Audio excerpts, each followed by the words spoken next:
हरे कृष्ण कृष्ण कृष्ण हरे हरे, हरे राम राम राम हरे हरे। ओम नमो भगवते वासुदेवाय। ओम नमो भगवते वासुदेवाय। ओम नमो भगवते वासुदेवाय। ॐ अज्ञानतिमिरान्धस्य ज्ञानाञ्जनशलाकया चक्षुरुन्मीलितं येन तस्मै श्रीगुरुभ्ये नमः। হরে কৃষ্ণ। তো আমি সবাইকে আমার সশ্রদ্ধ প্রণাম একবার। হরে, আমরা প্রতিদিন ভগবত গীতার ক্লাস করি খুব সকাল সকাল।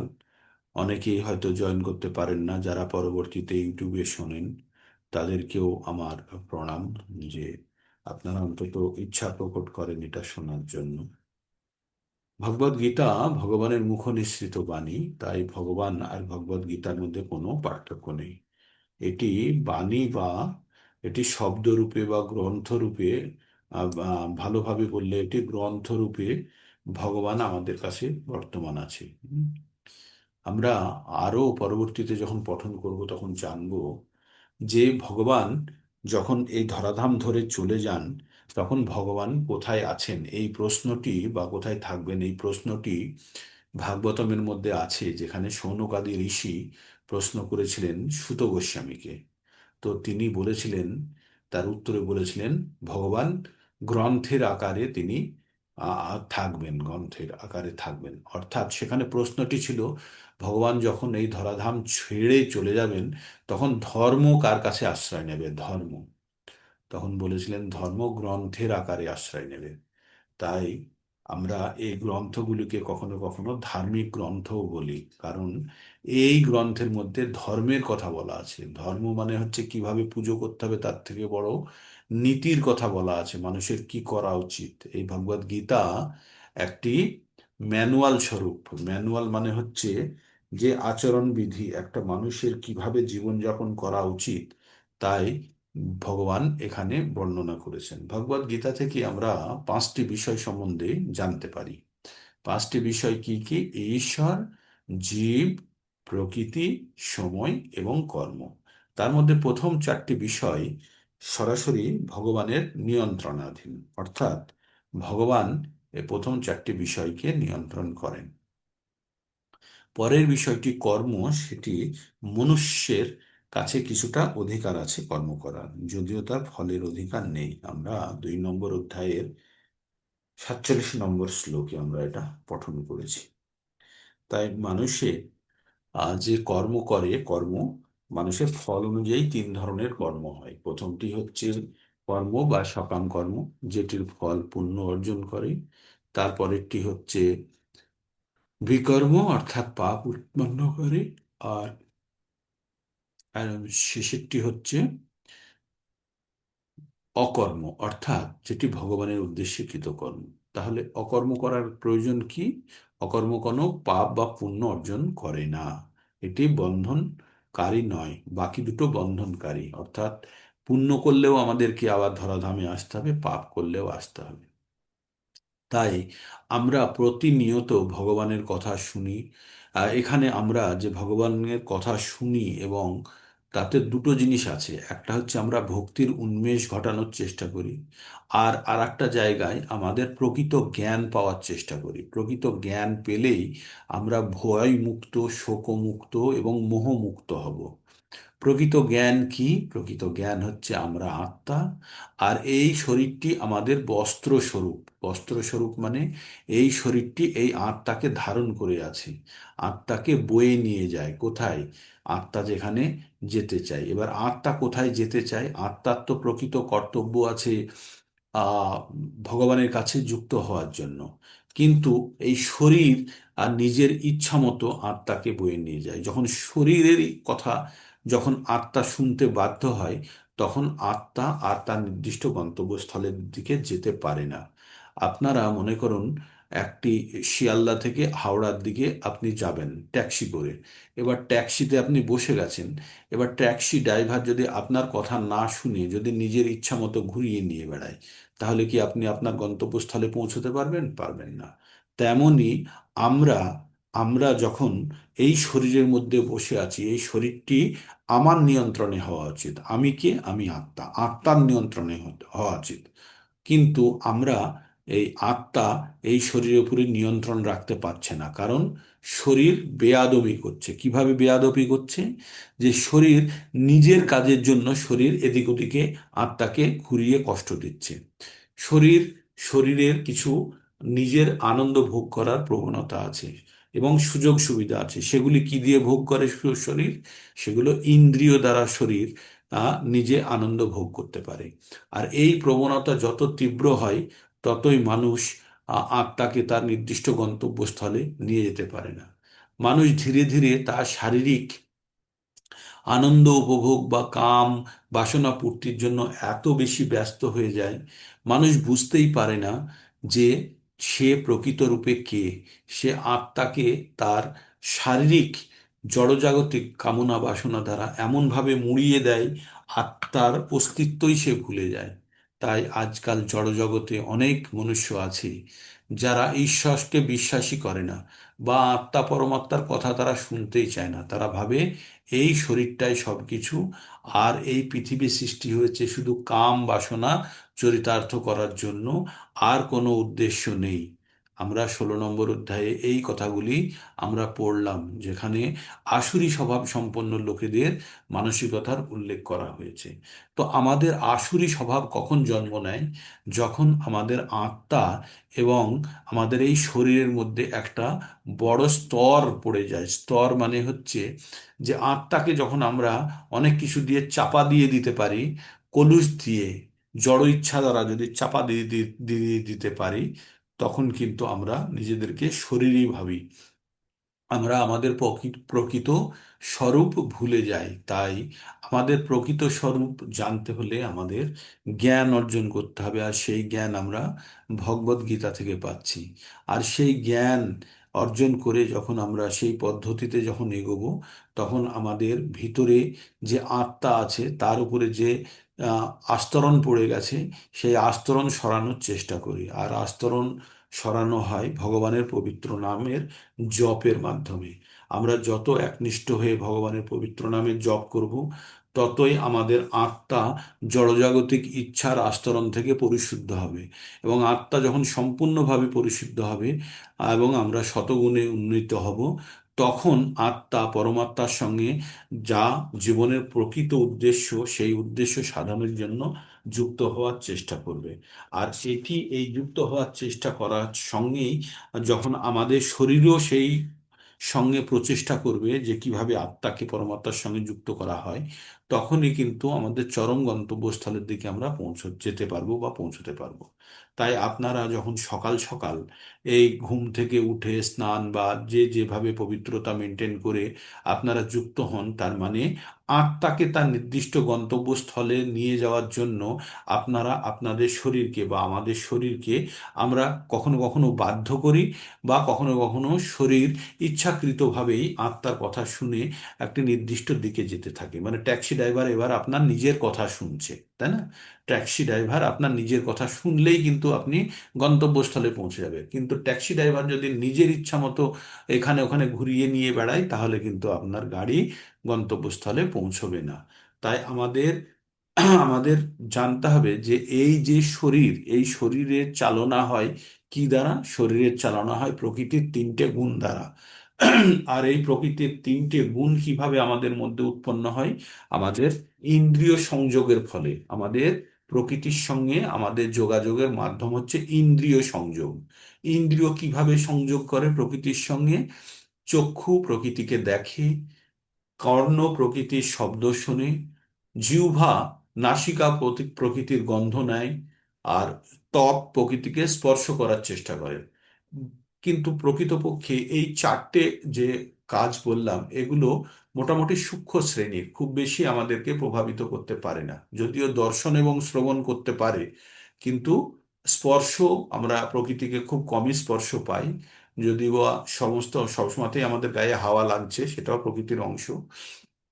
তো আমরা সব থেকে বেশি আমাদের মধ্যে প্রকৃতির প্রভাব বিস্তার করে যখন আমরা জিহ্বার স্বাদ পাওয়ার জন্য প্রকৃতিকে আমরা খাদ্যরূপে প্রকৃতিকে শোষণ বা দহন করি। আর এই প্রকৃতির খাদ্যরূপে যেটা আমরা গ্রহণ করি সেটি আমাদের শরীরের মধ্যে বিভিন্ন রকমের গুণের উৎপন্ন করে, আর সেই গুণসমূহ আমাদেরকে চালনা করে, কাদের? এই শরীরটাকে চালনা করে। আর এই শরীরটা যেদিকে চালিত হবে সেইভাবে আত্মা কিন্তু উপভোগ বা ভোগ বা কষ্ট ভোগ করবে, কারণ আত্মার একটা নির্দিষ্ট গতি আছে, গন্তব্যস্থল আছে।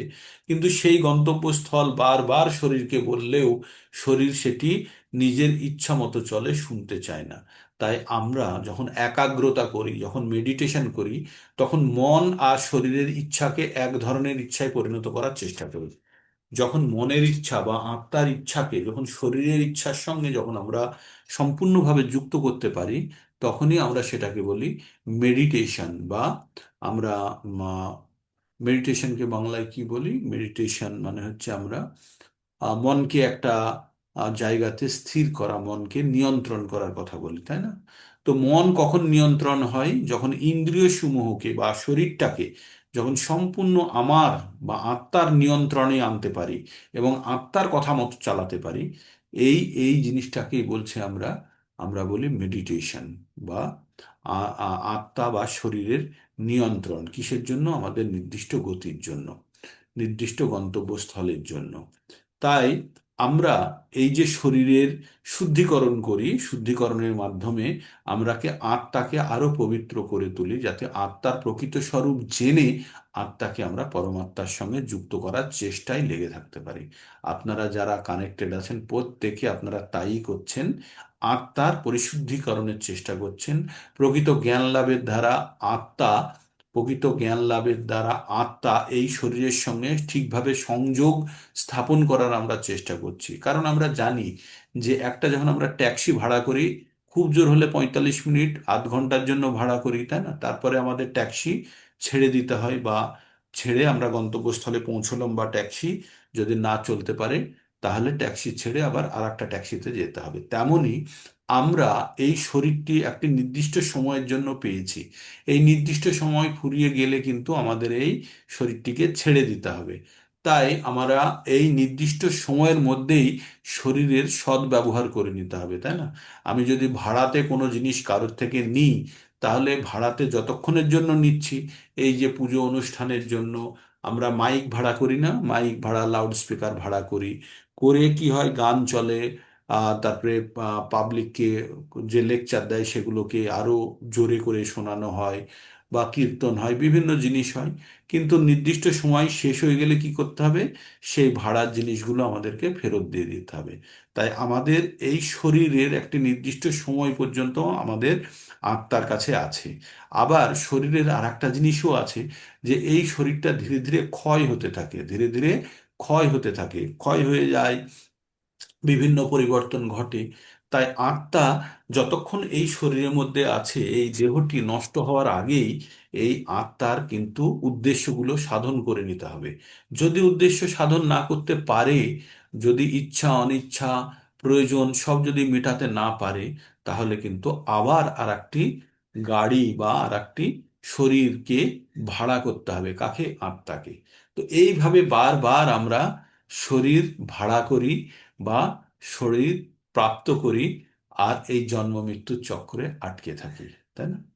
তো এই হচ্ছে আমাদের জীবনের চলাচলের পদ্ধতি, জন্ম মৃত্যুর পদ্ধতি। আমরা 16 নম্বর অধ্যায়ে বিস্তারিতভাবে দৈব এবং অসুর এই গুণ সম্বন্ধে পড়েছি। শেষের দিকে কি বলল? নরকের 3টে রাস্তা। নরক কি? নরক যেখানে গেলে কষ্ট ভোগ করতে হয়। এই পৃথিবীতে বর্তমান অবস্থাতেও আপনারা নরক দেখতে পারেন, দেখতে পেতে পারেন। অনেক মানুষ দেখবেন কি কষ্টের মধ্যে আছে এই ঠান্ডাতে, কষ্টের মধ্যে বাস স্ট্যান্ডে বা কোনো জায়গাতে একটা কম্বল জ্বালিয়ে আছে কি নেই, কষ্টের মধ্যে আছে। এটাও এক ধরনের নরক যন্ত্রণাই, এক ধরনের নরক যন্ত্রণাই।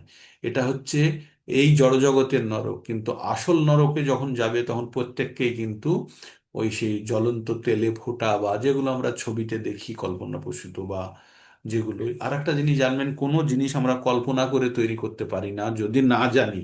তো কেউ না কেউ এটি সম্বন্ধে জ্ঞান প্রকৃত অর্থে বিতরণ করেছেন। আর তাছাড়াও কেউ না কেউ কেন বলবো, আমাদের ভাগবতমের আহ পঞ্চ ক্যান্টোতে, মানে ফিফথ ক্যান্টোতে 26 নম্বর চ্যাপ্টারে নরকের বর্ণনা দেওয়া আছে ছোট করে। আরো অনেক গ্রন্থ আছে যেখানে নরক সম্বন্ধে বিস্তারিত লেখা আছে। তো এইভাবে আমরা যখন আমাদের গন্তব্যস্থল যদি অন্যদিকে চলে যায়, তাহলে কিন্তু আমরা হাওড়া স্টেশনে যাচ্ছি, যদি ব্রিজের উপরে না উঠে আমরা যদি সোজা নদীর দিকে চালিয়ে দিই গাড়ি, তাহলে কি হবে, জলে পড়ে যাবে গাড়ি, তাই না, ডুবে যাবে। কিন্তু যদি ব্রিজের উপর দিয়ে চালিয়ে যাই, তাহলে হাওড়া স্টেশনে পৌঁছবে। তেমনি আমরা আমাদের শরীরকে যদি ঠিক দিশায় যদি নিয়ে যেতে পারি, তাহলে আমাদের চরম গন্তব্যস্থলের দিকে পৌঁছবো। আর যদি দিশাটা ভুল হয়ে যায়, তাহলে কিন্তু আমরা কোথায় পৌঁছবো, আমরা নরকে, অর্থাৎ জলের মধ্যে পড়ে আমাদের যদি মৃত্যু হয়, তেমনি নরকের মধ্যে আমরা ঢুকে যাব। কখন? যখন কাম, ক্রোধ আর লোভ দ্বারা এই শরীরটিকে আমরা চালিত করব। হুম।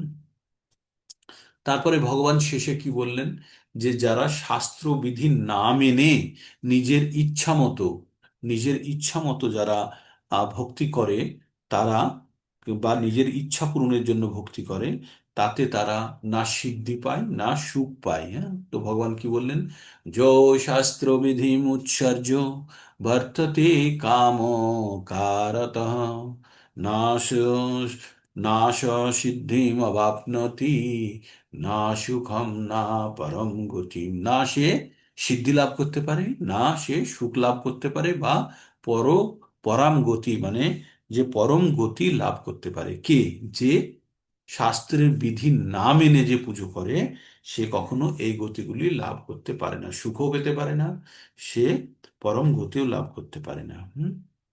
তারপরে ভগবান কি বললেন, তস্মাৎ শাস্ত্রং প্রমাণং কার্য অকার্য ব্যবস্থিত। ভগবান কি বললেন, তস্মাৎ শাস্ত্রং প্রমাণং তে কার্য অকার্য ব্যবস্থিত জ্ঞাত্বা শাস্ত্র বিধানোক্তং কর্ম কর্তুম অর্হসি। তো বলল, তাই শাস্ত্রই বিধান একমাত্র, যেটার দ্বারা বলে যে কোনটা কাজ আর কোনটা অকাজ। তাই সেটা জেনে তুমি কর্ম সম্পাদন করো। কিভাবে কর্ম সম্পাদন করো?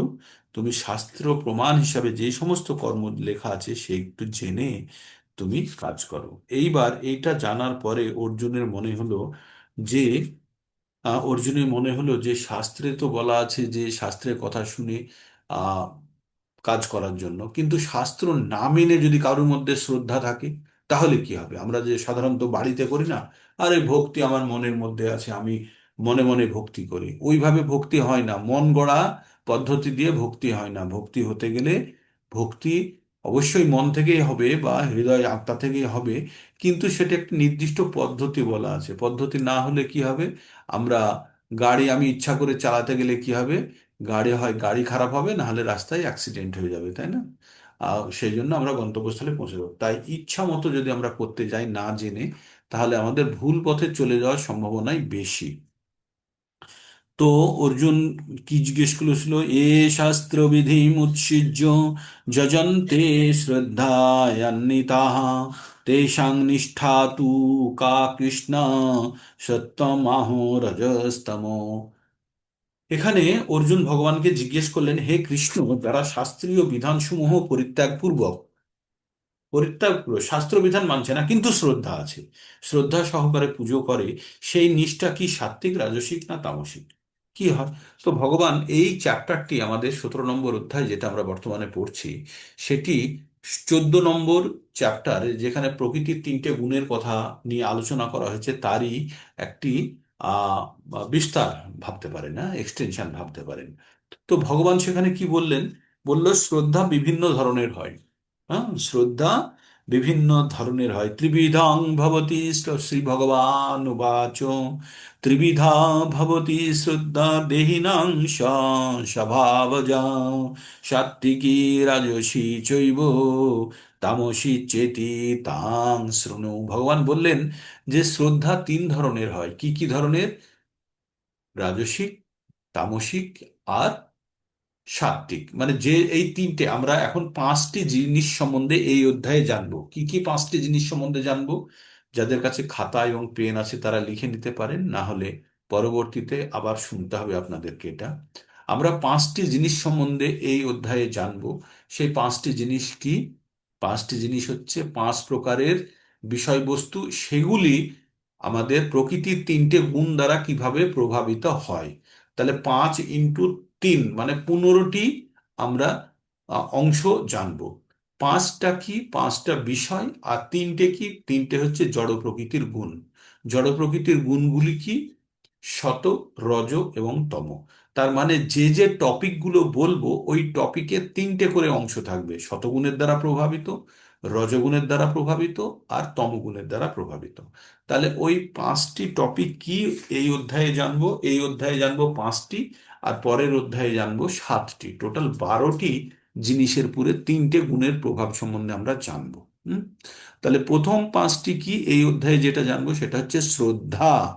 শ্রদ্ধা আমাদের কত ধরনের হয়, কি কি ধরনের কি কি, এই যে তিনটে গুণের প্রভাব শ্রদ্ধার উপরে কেমন ভাবে পড়ে সেটা পড়বো।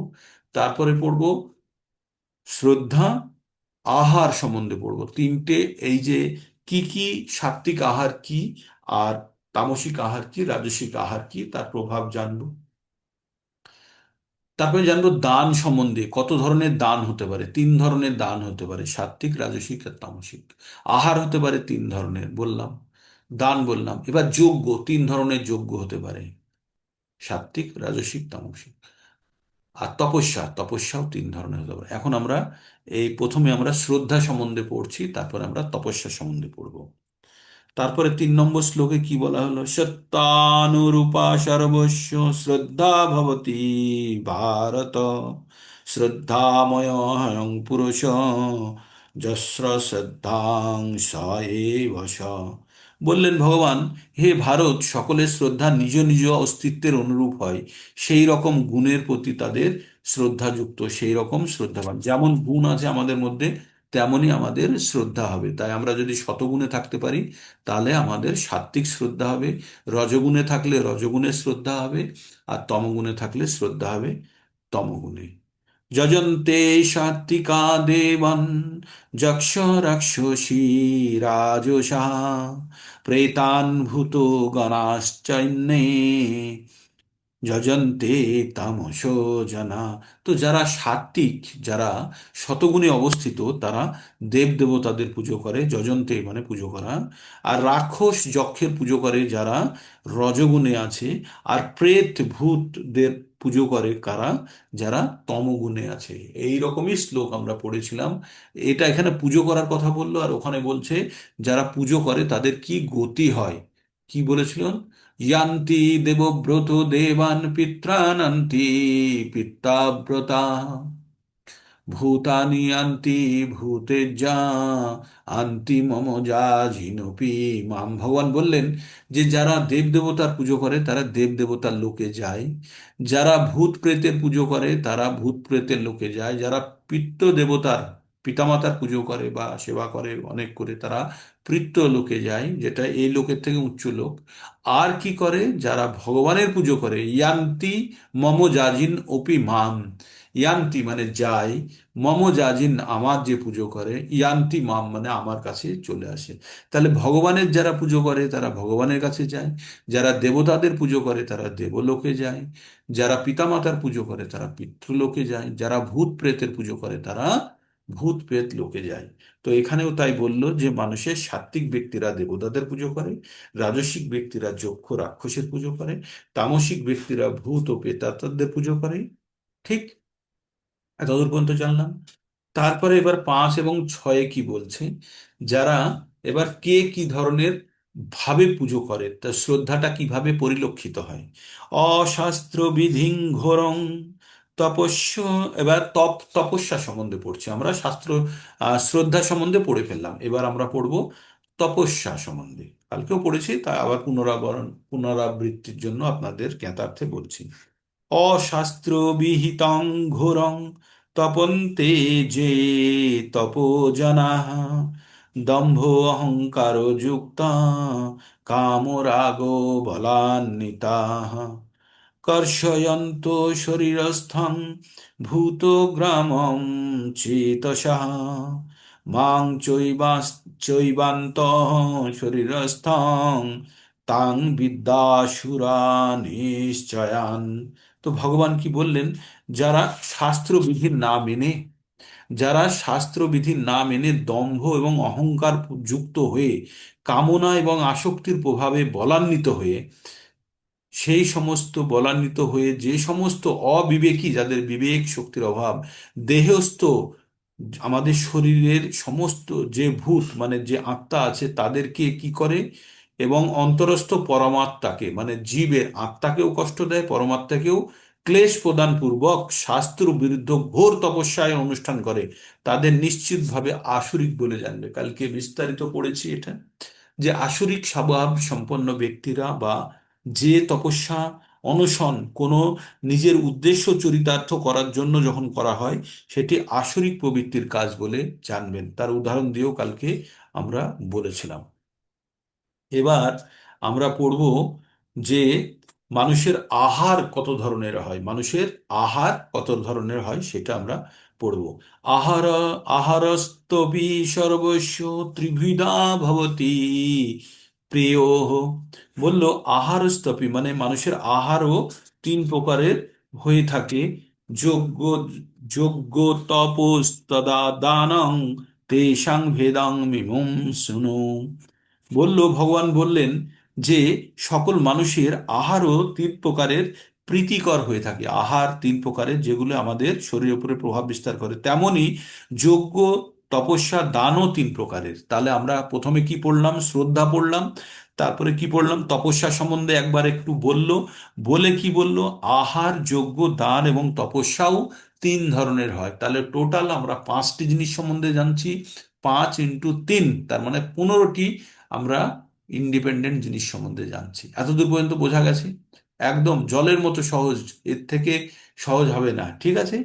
তো আমরা প্রথমে কি জানলাম? শ্রদ্ধার তিন প্রকার জানলাম। এবার জানবো আহার, দান, যজ্ঞ এবং তপস্যা সম্বন্ধেও আমরা কিছুটা এখানে আগের শ্লোকে জেনেছি। এইবার এখানে কি হচ্ছে? জড় প্রকৃতির গুণের উপর বিভিন্ন অবস্থা অনুসারে আহার, যজ্ঞ অনুষ্ঠান, তপচর্যা, দান বিভিন্নভাবে সাধিত হয়। সেগুলি একই পর্যায়ে অনুষ্ঠিত হয় না। যারা পুঙ্খানুপুঙ্খভাবে বিশ্লেষণ করতে পারেন জড়জগতের কোনো গুণের দ্বারা প্রভাবিত হয়ে কোনো কার্য সাধিত হচ্ছে, আমাদের যে কোনো কাজ যখন কোনো আমরা করি, জড় প্রকৃতির গুণের দ্বারা আমরা প্রভাবিত হয়ে করি। যারা যথার্থ জ্ঞানী, যারা সব ধরনের যজ্ঞ, খাদ্য অথবা দানকে সমপর্যায় ভুক্ত বলে মনে করে, তাদের পার্থক্য নিরূপণ করার ক্ষমতা নেই, তারা মূর্খ। যাদের এই যজ্ঞ, দান, তপস্যা যে বিভিন্ন ধরনের আছে, যারা জানে না বা সবই ভাবে কিছু একটা করলেই হলো, তারা নেহাতি মূর্খ। কিন্তু কিছু ধর্ম প্রচারক প্রচার করেন যে মানুষ ইচ্ছা মতো কাজ করতে পারে, এভাবেই তাদের পরমার্থ সাধিত হবে। যারা এই ধরনের কথা বলে ইচ্ছা মতো যা খুশি করো তবুও তুমি পরমার্থকে পেয়ে যাবে, তাদেরকে এখানে বলা হয়েছে মূর্খ। এই ধরনের মূর্খ প্রচারকেরা বৈদিক শাস্ত্রের নির্দেশ অনুসারে আচরণ করছে না। তারা নিজেদের মনগড়া পন্থা তৈরি করে জনসাধারণকে বিপথগামী করে। তো তাহলে আমাদের শাস্ত্রবিধি অনুসারে কি কি ধরনের খাবার, যজ্ঞ, দান, তপস্যা, শ্রদ্ধা হওয়া উচিত তার আমরা বিস্তারিত বর্ণনা শুনছি।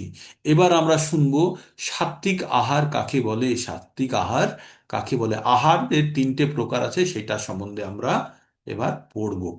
তো আমরা প্রতিদিন বলি না যে আহার আহার আহার, আজকে এবার আমরা প্রকৃত অর্থে সাত্ত্বিক আহারের মধ্যে প্রবেশ করছি। এইবার শুনুন কি বলছে। আয়ুষত্ব সত্য বলারোগ্য সুকোপিতি বিবর্ধনাः রস্যা স্নিগ্ধা স্ত্রিয়া হৃদ্যা আহার সাত্বিকা প্রিয়াः। কি বললো? আয়ু, সত্য, বলা, আরোগ্য, সুখ, প্রীতি, বিবর্ধনা, রস্যা স্নিগ্ধা স্থিরা হৃদা, আহার সাত্বিকা প্রিয়া। তো বললো যে সমস্ত আয়ু, যে সমস্ত আহার কি করে? আয়ু বর্ধন করে, অস্তিত্ব, বল, আরোগ্য, সুখ এবং প্রীতি বর্ধনকারী এবং রসযুক্ত, স্নিগ্ধ, স্থায়ী, মনোরম, সেগুলি হচ্ছে সাত্ত্বিক মানুষের প্রিয়। সেগুলি হচ্ছে, এই ধরনের খাদ্যগুলি সাত্ত্বিক মানুষের প্রিয়। তাহলে সাত্ত্বিক মানুষের প্রিয় খাদ্যগুলো কি কি হলো? যেগুলি আয়ু বর্ধনকারী, অস্তিত্ব বর্ধনকারী, বল বাড়ায়, আরোগ্য, রোগ আনে না যে সমস্ত খাদ্য গ্রহণ করলে, সুখ, খাদ্য গ্রহণের পরে সুখ লাভ করে, প্রীতি বর্ধনকারী, মনের মধ্যে ভালোবাসা জন্ম দেয়, এবং রসযুক্ত, শুষ্ক, নিরস নয়, স্নিগ্ধ, পরিষ্কার এবং শান্তি প্রদানকারী, স্থায়ী, মনোরম, সেগুলি সাত্ত্বিক মানুষের প্রিয় খাদ্য। ঠিক? তাহলে সাত্ত্বিকেরা কি খায় সেগুলো আমরা জানলাম। এবার আমরা পড়বো যে রাজসিক মানুষরা কি ধরনের খাদ্য পছন্দ করে। তাহলে এইবার রাজসিক আমাদের গুণগুলি, কোন গুণ দ্বারা আমরা প্রভাবিত হই, সেটি আমরা খাদ্যের রূপ থেকেও আমরা জানতে পারবো, যে যে ধরনের খাদ্য আমরা পছন্দ করি সেই ধরনের গুণ আমাদের মধ্যে বর্তমান। এবার শুনুন, যারা যারা রজগুণে অধিষ্ঠিত তারা কি ধরনের খাদ্য খায়। কট্টু, অম্ল, লবণা, কট্টু, অম্ল, লবণা, তুষ্ণ, তীক্ষ্ণ, রুক্ষ, বিদহীনা, আহারো রাজস শ্রেষ্ঠা, দুঃখ শোক ময় প্রদা। কট্টু, অম্ল, লবণাত্তুষ্ণ, তীক্ষ্ণ, রুক্ষ, বিদাহীনা, আহার রাজসশ্রেষ্ঠ, দুঃখ শোক প্রদা, দুঃখ শোক ময়া প্রদাহ। তো বললেন যে সমস্ত আহার অতি তিক্ত, হ্যাঁ, অতি তিক্ত বা ঝাল বিশিষ্ট, অতি অম্ল মানে টক, অতি লবণাক্ত, অতি উষ্ণ খুব গরম, অতি তীক্ষ্ণ ঝাল বিশিষ্টকে তীক্ষ্ণ বলেছে এখানে, আর অতি শুষ্ক যাতে রস নেই, স্নিগ্ধ নয় যেটা, আর যেটা খেলে দেহে জ্বালা করে, দুঃখ, শোক, রোগাগ্রস্ত, সেগুলি রাজসিক ব্যক্তিদের প্রিয়। যে সমস্ত খাবারগুলো খেলে, খাবারগুলো অতি তিক্ত, অতি অম্ল, অতি লবণাক্ত, অতি উষ্ণ, অতি তীক্ষ্ণ, তীক্ষ্ণ মানে ঝাল জানবেন, অতি শুষ্ক মানে কোনো রস নেই, অতি প্রদাহকার যেটি খেলে শরীরে জ্বালা করে, দুঃখ, শোক, রোগপ্রদ, সেগুলি রাজসিক ব্যক্তিদের খাদ্য। তাহলে রাজসিক ব্যক্তিরা কি ধরনের খাদ্য খেতে পছন্দ করে? অতিরিক্ত লবণাক্ত খাদ্য মানে একবারে নোনতা নোনতা, টক টক, ঝাল ঝাল, খুব গরম, শরীরকে জ্বালা দিলেও তাদের কিছু যায় আসে না, তারা যেন তার থেকে আনন্দ পায়, আর শরীরে কষ্ট হয়, দুঃখ হয়, শোক হয়, সেই সমস্ত খাদ্যগুলি রাজসিক ব্যক্তিদের প্রিয়। এবার তামসিক ব্যক্তিদের খাদ্য সম্বন্ধে আমরা জানব। জাত আয়ম গত রসং পূর্তি পর্য শীতং চ যৎ উচ্ছিষ্টমাপি উচ্ছিষ্টমপি চামেধ্য ভোজনং তামস প্রিয়। কি বললো? জাত, জামঙ্গত রসং পূর্তি শীতং চ যৎ উচ্ছিষ্টমপি চামেধ্যং ভোজনং তামস প্রিয়। বললেন আহার যেটা এক প্রহর মানে 3 ঘন্টা আগে প্রস্তুত করা হয়েছে, মানে পুরনো খাবার, যে খাবারটি পুরনো মানে আগেই, অনেকক্ষণ আগেই বানিয়ে রাখা আছে। তো খাবার আমরা অনেকক্ষণ আগে বানিয়ে রাখলে কি হয়, আমাদের খাবার আলিয়ে যায় বলি না, বা আমরা পান্তা ভাত ধরনের তৈরি করি, যেগুলো বেঁচে গেল সেগুলোকে আমরা একটু ফার্মেন্টেড করে নিই। তো এখানে তাই বলছে আহার এক এক প্রহর পূর্বে মানে 3 ঘন্টা আগে খাদ্য প্রস্তুত করা খাদ্য, ও যখন এক প্রহর পূর্বে রান্না করা খাদ্য নিরস, দুর্গন্ধযুক্ত, মানে খাবার পচতে শুরু করেছে বা খারাপ হয়ে যাচ্ছে সেই ধরনের খাবার। পচা, অপরের উচ্ছিষ্ট, মানে অন্যে খেয়ে এঁটো করে দিয়েছে সেই খাবার খাওয়া। এবং অমেধ্য, অমেধ্য যেটা খাওয়া উচিত নয়, বা দ্রব্য তামসিক ব্যক্তিদের প্রিয়, এই ধরনের খাদ্যগুলি তামসিক ব্যক্তিদের প্রিয়। তো এই তিনটে শ্লোক আমরা পড়লাম, পড়ে তার কিন্তু আমরা কোনো বিশ্লেষণ পাইনি, বিশ্লেষণটা একসঙ্গে দেওয়া আছে। তাই আমরা এবার একটু বিশ্লেষণটা তাৎপর্য পড়ার চেষ্টা করি। আহ জয় শ্রী প্রভুপাদ। খাদ্যের উদ্দেশ্য হচ্ছে আয়ু বর্ধন করা। খাদ্যের উদ্দেশ্য হচ্ছে আয়ু বর্ধন করা, মনকে পবিত্র করা এবং শরীরে শক্তি বৃদ্ধি করা, সেটি একমাত্র উদ্দেশ্য। পুরাকালে মুনি ঋষিরা বলদায়ক আয়ুবর্ধক সমস্ত খাদ্যদ্রব্য দ্রব্য নির্বাচন করে গেছেন। আমরা যেগুলো খাই সেগুলো আগেই বলা হয়েছে, যেমন দুগ্ধজাত খাদ্য, শর্করা মানে কার্বোহাইড্রেট, অন্ন, গম, ফল, শাকসবজি। যারা সাত্ত্বিক ভাবাস সম্পন্ন তাদের কাছে এই ধরনের খাদ্য অত্যন্ত প্রিয়। তাদের কাছে কি প্রিয়? শাকসবজি, দুগ্ধজাত, শর্করা, কার্বোহাইড্রেট, অন্ন, গম, ফল, শাকসবজি, এগুলো হচ্ছে সাত্ত্বিক খাদ্য, সাত্ত্বিক লোকেদের কাছে প্রিয়। কিন্তু অন্য খাদ্যদ্রব্য যেমন ভুট্টার খই, গুড় খুব একটা সুস্বাদু না হলেও দুধ বা অন্য খাদ্যের সঙ্গে মিশ্রিত করলে সেগুলো সুস্বাদু হয়ে ওঠে, তখন সেগুলি সাত্ত্বিক আহারে পরিণত হয়। এই সমস্ত খাদ্যগুলি স্বভাবত পবিত্র। এই খাদ্যদ্রব্য, এই সমস্ত খাদ্যদ্রব্য মদ্য, মাংস আদি অস্পৃশ্য বস্তু থেকে সম্পূর্ণভাবে স্বতন্ত্র।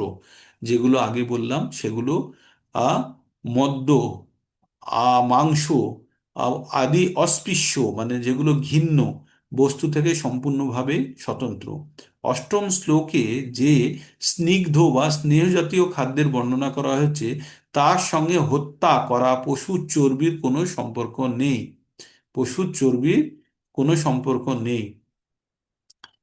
সমস্ত খাদ্যদ্রব্যের মধ্যে শ্রেষ্ঠ এবং সব থেকে আশ্চর্যজনক যে খাদ্য দুগ্ধ, তা যথেষ্ট পরিমাণে ফ্যাট আছে বা স্নেহ পদার্থ আছে। দুধ, মাখন, ছানা এই জাতীয় খাদ্য দ্রব্যে যে পরিমাণ স্নেহ পদার্থ পাওয়া যায়, তাতে আরও নিরীহ পশুদের হত্যা করার কোনো প্রয়োজন থাকে না। আমরা সাধারণত প্রাণীকে হত্যা করি, করে তার শরীরের মাংস খাই, খেয়ে আমরা ভাবি আমাদের শরীরের প্রয়োজনীয় মিনারেল, ভাইটামিনস, প্রোটিন সব আমরা পূর্তি করছি। কিন্তু একটা জিনিস জানবেন, মাংসের মধ্যে যতখানি প্রোটিন থাকে, সয়াতে সেই পরিমাণ, সয়াতে তার থেকে বেশি প্রোটিন থাকে। বা বা অন্যান্য ডাল সমূহের মধ্যেও প্রায় কাছাকাছি প্রোটিন থাকে। তাই আমরা যে বলি না যে যদি মাংস না খেলে শরীর শক্তি হবে না, অমুক হবে না, তমুক হবে না, এগুলি শুধু আমাদের জিহ্বা স্বাদ পূরণ করার জন্য আমরা নিরীহ পশুদের বলি দিই। হ্যাঁ, তাই বলছে তাতে আর নিরীহ পশুদের হত্যা করার প্রয়োজন থাকে না। শুধুমাত্র পাশবিক মনোবৃত্তির ফলেই এই ধরনের পশু হত্যা হয়ে চলেছে। সভ্য সমাজে উপায়ে স্নেহ পদার্থ পাওয়ার প্রকৃত পন্থা হচ্ছে দুগ্ধ। নরপশুরাই কেবল পশু হত্যা করে থাকে। ছোলা, মটর, গম আদিতে যথেষ্ট পরিমাণে প্রোটিন বা অন্য সার পাওয়া যায়।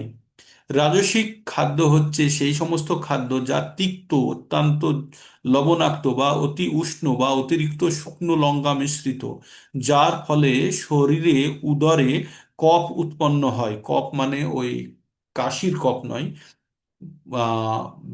বৈদিক শাস্ত্র অনুসারে আমরা, আমাদের শরীর চলে তিনটে জিনিস দ্বারা, সেখানে বলছে কফ, পিত্ত আর বায়ু। ঠিক, তো সেই কফের কথা বলছে এখানে। কফ উৎপন্ন হয়, শ্লেমা প্রদান করে, অবশেষে রোগ দেখা দেয়। তামসিক আহার হচ্ছে সেগুলি যেগুলি টাটকা নয়, যে খাদ্য আহারের কম করে 3 ঘন্টা আগে রান্না করা হয়েছে, ভগবত প্রসাদ ব্যতীত। ভগবানের যদি প্রসাদ হয় সেটি কিন্তু গ্রহণ করা যেতে পারে, তা তামসিক আহার বলে গণ্য করা হয় না। কাকে? ভগবানের প্রসাদকে। কিন্তু যদি 3 ঘন্টা আগে অন্য কোনো খাদ্য প্রস্তুত করা হয় তা তামসিক আহারে পরিগণিত হয়।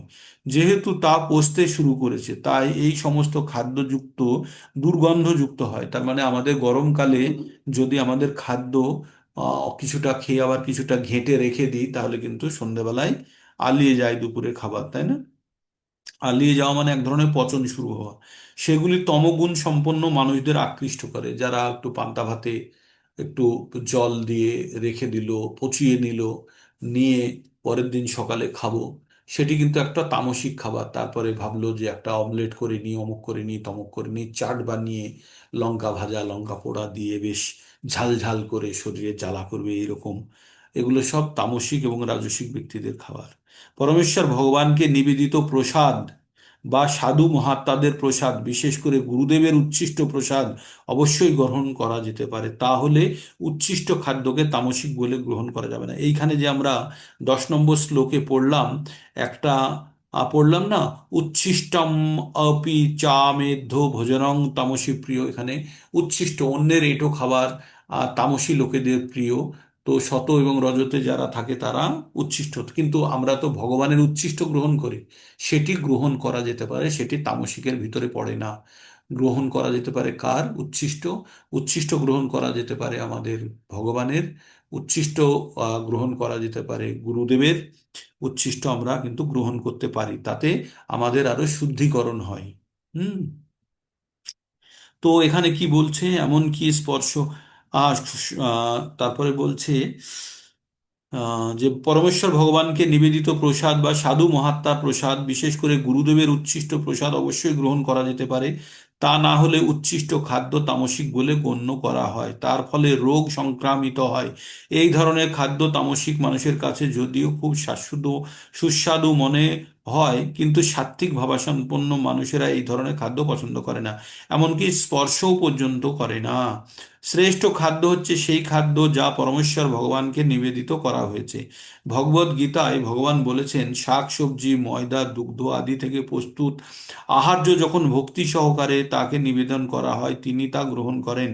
পত্রং পুষ্পং ফলং তয়ং যো মে ভক্তা প্রয়চ্ছতি তদহং ভক্ত উপরহিত প্রয়াতমামম তদহং ভক্ত উপরহিত অস্মামি প্রয়াতমামম। তার মানে বলছে, ভগবান কি চাইছে? পাতা, ফুল, ফল, জল, এটি ভগবানকে অর্পণ করতে বলছে। ভগবান এখানে কোনো ধরনের পশু বা কোনো ধরনের অন্য খাদ্যের কথা বলছে না। তাই এখানে বলা হচ্ছে ভগবানকে নিবেদিত খাদ্যই, মানে এখানে পাতা মানে শাকসবজির সঙ্গে জানবেন, ফল ফল জানবেন, বা অন্নাদিও জানবেন। এইগুলো থেকে উৎপন্ন খাদ্য ভগবানকে অর্পণ করে আমরা গ্রহণ করতে পারি। অবশ্য ভক্তি এবং প্রেমই মুখ্য বস্তু, যা ভগবান পরমেশ্বর গ্রহণ করে থাকেন। আমরা যখন কোনো খাদ্য দিই, ভগবানকে ভোগ অর্পণ করি, তো ভোগ ভগবান জানবেন না যে ভগবানের মধ্যে থেকে ভালো ভালো জিনিসগুলো বেছে খাচ্ছেন। ভগবান কি নেন? আমাদের ভক্তিটা গ্রহণ করে আর যে খাদ্যটাকে পরিশুদ্ধ করে দেয়। তাহলে আমরা যখন ভগবানকে কোনো ভোগ লাগাই, ভোগ লাগানোর সময় যদি আমরা ফর্মালিটিস করি যে আচ্ছা ভগবানকে ভোগ লাগাতে হলো লাগা, তাহলে কিন্তু হলো না, ভগবান সেখান থেকে, তার মধ্যে শ্রদ্ধা নেই, ভক্তি নেই। তাহলে ভগবান কি নেবে খাদ্যের মধ্যে থেকে? ভগবান যে কোনো খাদ্য যখন আমরা অর্পণ করি, তার মধ্যে থেকে ভগবান শ্রদ্ধা এবং ভক্তিটা গ্রহণ করে, বাকিটা আমাদেরকে আবার ভোগ হিসাবে পাঠিয়ে দেন, প্রসাদ হিসাবে পাঠিয়ে দেন। তাই এখানে বলছে অবশ্য ভক্তি এবং প্রেমই মুখ্য, যা ভগবান ভগবান গ্রহণ করে থাকেন। এ কিন্তু এটিও উল্লেখ করা হয়েছে যে বিশেষভাবে প্রসাদ তৈরি করতে হয়। শাস্ত্রের নিয়ম অনুসারে প্রস্তুত এবং পরমেশ্বর ভগবানকে নিবেদিত প্রসাদ বহু পূর্বে তৈরি হলেও তা গ্রহণ করা যেতে পারে, কারণ ভগবানের উদ্দেশ্যে নিবেদিত খাদ্য চিন্ময়, তা সকলের জন্য খাদ্যদ্রব্য জীবাণুমুক্ত আহার্য সুস্বাদু করে তুলতে হতে তা অবশ্যই পরমেশ্বর ভগবানকে নিবেদিত করা উচিত। তাহলে ভগবানের কে উদ্দেশ্যে নিবেদিত খাদ্য সবসময়ই পবিত্র। তাই আমাদের কি গ্রহণ করা উচিত? আমাদের গ্রহণ করা উচিত ভগবানকে নিবেদিত করা প্রসাদ গ্রহণ করা উচিত। আমরা 3 নম্বর অধ্যায়েও কিন্তু এটা আমরা পড়েছিলাম, কেউ যখন যজ্ঞের ফলে উৎপন্ন খাদ্য যখন ভগবানকে অর্পণ না করে নিজের ইচ্ছা পূরণের জন্য গ্রহণ করে, তখন তখন আমরা সেটাকে কি বলি? সেটাকে বলি চোর বৃত্তি। বা যদি কেউ কেউ যদি আহ নিজের ইন্দ্রিয় তৃপ্তির জন্য খাদ্য গ্রহণ করে ভগবানকে অর্পণ না করে, তাহলে সেটাকে কি বলা হয়? ঘোর পাপ করছে, সে পাপ খাদ্য গ্রহণ করছে। তো এই ছিল আমরা আজকে খাদ্য সম্বন্ধে পড়লাম, আহার সম্পর্কে। এইবার আমরা যজ্ঞ সম্বন্ধে পড়বো। এইভাবে করতে করতে 5টি জিনিস সম্বন্ধে পড়বো, ছোট চ্যাপ্টার। কালকে একটু লম্বা করে দেবো। আমরা প্রথম থেকেই যেহেতু আহ, টেনে আসলাম প্রথম শ্লোকটা থেকে, তো আমি এইভাবেই আপনাদেরকে বলবো। সিলেবাস কমপ্লিট করা আমাদের উদ্দেশ্য নয়, উদ্দেশ্য হচ্ছে আমাদের প্রকৃত জ্ঞান অর্জন করা। যেদিন যে চ্যাপ্টারটি আপনি শুনবেন না কেন, যেন তার আগের এবং পরের যথেষ্ট পরিমাণে ইনফরমেশন আপনারা পেয়ে থাকেন। তাই আপনাদের বলবো, আপনারা একবার ক্যামেরা অন করবেন। আর আপনারা সাত্বিক খাদ্য গ্রহণ করা আমাদের কেন প্রয়োজন সেটিও উল্লেখ আজকে শুনেছেন। আর এইগুলি আমাদের শরীরের মধ্যে গুণের পরিবর্তন ঘটায়। তো সেই জন্য আমাদের শত গুণে থাকতে গেলে আমাদের সাত্বিক আহার গ্রহণ করতে হবে। হুম। তো আপনাদের ক্যামেরা অন করলে আমি একটা অ্যাটেন্ডেন্স নিয়ে নিতে পারি। সংখ্যা খুব দুর্বল অবস্থার মধ্যে আছে। হ্যাঁ, সংখ্যার উন্নতি হচ্ছে না, ঠান্ডা যত বাড়ছে সংখ্যা তত কমছে। তো আমরা এবার অ্যাটেন্ডেন্স নিয়ে নিচ্ছি। হরে কৃষ্ণ কৃষ্ণ কৃষ্ণ হরে হরে, হরে রাম রাম রাম হরে হরে। আপনারা যতখানি সম্ভব চেষ্টা করুন। যারা ক্যামেরা অন করছেন তারা তো সম্পূর্ণভাবেই দেখতে পাচ্ছি, কিন্তু যারা ক্যামেরা অন করছেন না তারা হয়তো অন করার মতো সুবিধার মধ্যে নেই। ঠিক আছে, যেমন দিলীপ প্রভু বা অলোক প্রভু, আপনারা অসুস্থ তা আমি জানি। তো তাদের বসে থাকা বা ঠিক মতো অবস্থায় থাকা সম্ভব নাও হতে পারে। বা যারা বাড়ির ছোটখাটো কাজ এর মধ্যেও যুক্ত হচ্ছেন এবং শুনছেন তারাও আছেন। তো এটা আমাদের দৈনন্দিন অ্যাক্টিভিটি আমরা করি। আর এই চ্যাপ্টার সম্বন্ধে এইভাবেই চলতে থাকবে। প্রত্যেকটা অধ্যায়ে আমরা কিছু না কিছু নতুন জ্ঞান অর্জন করছি, কিছু জানছি, এটা জানতে থাকবো। আর কারো যদি কোনো প্রশ্ন থাকে এখানে, প্রশ্ন রাখতে পারেন, বলতে পারেন। যদি বুঝতে পাচ্ছেন বা পাচ্ছেন না, আমরা সেটা জানার চেষ্টা করব। আমাকে হরে বলুন। কৃষ্ণ প্রভু। বলুন মাতাজি, হরে বলুন। কৃষ্ণ। হরে কৃষ্ণ। বলছি, বলছি অনেকে সয়াবিন নাকি এই যে বড়ি বিক্রি হয় ওগুলো হ্যাঁ, নাকি খাওয়া যায় না? কেন যাবে না, কেন হ্যাঁ, খাওয়া যাবে। খাওয়া যাবে, খাওয়া যাবে, অসুবিধা কি? অনেকেই তো বারণ করছে তবু সোয়াবিনটা খেতে। মানা, অনেক অনেক সয়াবিনটা জিনিস যখন তৈরি মেশানো করে, থাকে। সয়াবিনটা যখন তৈরি করা হয়, এটা তো একটা ফল থেকেই তৈরি হয়, মানে গাছের হুম, বীজ থেকে তৈরি হয়। আর এই বীজ যখন আপনার, হ্যাঁ, হরে হ্যাঁ, কৃষ্ণ, এই বীজকে থেকে রস বার হ্যাঁ, করে নিয়ে, তেল বার করে নিয়ে, তারপরে এটা খোলের মতো, ঠিক আছে, এটা খাওয়া যেতে পারে। এর শাস্ত্রে বিধান আছে। তবে তবে এটি যখন প্রস্তুত করা হয় এতে অনেক কিছু মেশানো হয়। হ্যাঁ, এর মানে বানানোর জন্য হ্যাঁ, এইটাকে হ্যাঁ। আরো মানে আপনার উপযোগী টেস্ট বাড়ানোর বানানোর জন্য। জন্য, আরো উপযোগী টেস্টি বানানোর বানানোর জন্য। জন্য, হ্যাঁ, এর মধ্যে অনেক কিছু মিশিয়ে থাকে। মিনারেলস, ভাইটামিন টাইপের আচ্ছা। জিনিস মিশিয়ে থাকে। তাই বলছে আপনারা সয়াবিন খেতে পারেন, সয়াবিন বড়ি খেতে পারেন যদি বাড়িতে প্রস্তুত করেন। সয়াবিন বড়ির হুম। দোষ নেই, প্রভু, ও প্রস্তুতকরণের পদ্ধতির জন্য দোষ, ঠিক ওরকম আছে। ভাবলে প্রভু করে খাওয়াই যাবে না। না, করে খাওয়া যাবে না, বলছি ওরকম ভাবলে করেই খাওয়াই যাবে না। খাওয়া যাবে না তো, কিন্তু কিন্তু কি করা আমি যায়, বলি, তৈরি করা যায়? দানা এইটা বিক্রি হয়, আমাদের সোয়াবিন দানা আমাদের বিক্রি হয়। ইসকন কাউন্টারে বিক্রি হয়, ঠিক আছে। যেগুলো তৈরি করে, মানে গৃহে তৈরি করে যেগুলো বিক্রি করে, সেগুলো খাওয়া যেতে পারে, সেগুলো পাওয়া যায়, কাউন্টারে পাওয়া যায়। কি মানে করে যেগুলো কিনবো? শুদ্ধ উপায়ে প্রস্তুত করা, কিন্তু সয়াবিন বড়ি খাওয়া যায়। আবার কোন কোন হ্যাঁ, গুরু মহারাজ বলেন, যারা সয়াবিন খান, অ্যাকচুয়ালি সয়াবিন খেতে আহ, এই যেমন ভক্তি গৌরাঙ্গ প্রেম স্বামী বলে যে সয়াবিন খাওয়া যাবে না, কিন্তু অন্যান্য গুরু সে মহারাজরা, গৌরাঙ্গ প্রেম স্বামী, হ্যাঁ। হ্যাঁ, কেন বলেন, বলেন যে হ্যাঁ, আমি শুনেছি এইটিকে, গৌরাঙ্গ প্রেম স্বামী বলেছেন সয়াবিন খাওয়া যাবে না। কেন প্রভুকে বলতে বলেছেন, হবে সেটা। শুনুন কেন বলেছেন। তিনি বলেছেন, যখন এই আহারটিকে যখন প্রস্তুত করা হয়, আর এটি গ্রহণের সময় যদি আপনাদের মাংস খাওয়ার স্মৃতিকে যদি জাগরিত করে দেয়, তাহলে এটি তখন আর নিরামিষ থাকে না, ঠিক আছে, আমিষের মতো তখন সেটিকে গণ্য করা হয়। তাই তিনি বলেছেন যে আমার যারা ভক্ত বা আমার যারা শিষ্য, তারা এটি গ্রহণ করবে না। কিন্তু অন্যান্য গুরু মহারাজরা বলেছেন কোনো অসুবিধা নেই, এটি ফল থেকেই হচ্ছে, মানে এক ধরনের বীজ থেকে হচ্ছে। এটির পদ্ধতি যদি, প্রস্তুতকরণের পদ্ধতি ঠিক থাকে তাহলে গ্রহণ করা যেতে পারে। ইসকনের কাউন্টারে অনেক মন্দিরে, যেখানে আমাদের কাউন্টার হয় সেখানে ওই আপনার এরা ওই নবদ্বীপে তৈরি বা যেখানে শুদ্ধ প্রক্রিয়ায় তৈরি করা আর সয়া চাংক বিক্রি হয়, কেনা যেতে পারে, কোনো অসুবিধা নেই। আমি নিজে এটা নিয়ে প্রশ্ন করেছিলাম এবং আমাকেও তাই বলেছে, গ্রহণে কোনো অসুবিধা নেই। ইভেন মন্দিরে আমাদের যে প্রসাদও প্রস্তুত হয় অনেক জায়গাতে সয়া বড়ি দিয়েও বানায়, কোনো অসুবিধা নেই। তবে আপনাদের নিজস্ব ভক্তি এবং ইচ্ছা আপনাদের থাকতেই পারে। ঠিক। আর কারো কিছু, কারো কোনো যদি প্রশ্ন থাকে বলতে পারেন, না হলে আমরা এখানেই শেষ করি। হ্যাঁ।